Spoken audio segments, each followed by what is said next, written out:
Let's start to understand how to hold the stick for the push-pull technique.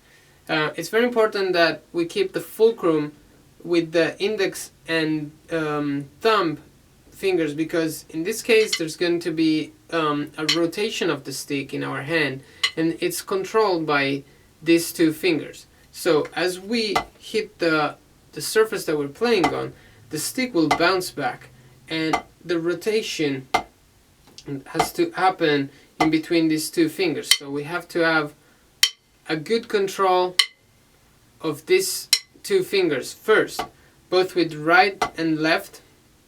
So learn to accept, okay, this rotation of the stick in our hand, and then the rest of the fingers will just lay on the stick. So we're not just going to play with these two fingers, but we're actually going to use the whole hand, but the fulcrum point has to be between the thumb and index fingers. If I had to do the push-pull technique without the stick in my hand, the motions that my hand would do would be these ones.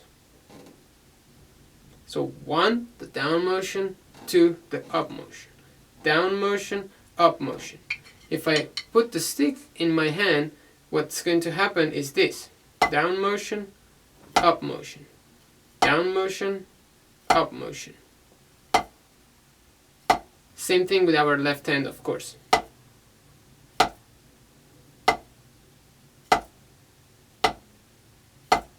Okay, so in this case the rebound, it's still very important, but we don't want to follow the stick with our hand, but we actually want that the hand continues its path, and let the stick bounce back going in the opposite direction.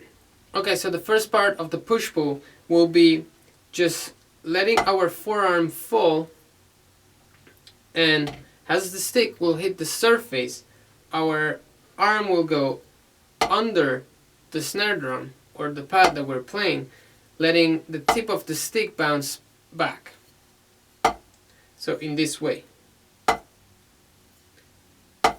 And instead of just stopping here, we will have to go back up with our arm also. So from here to here.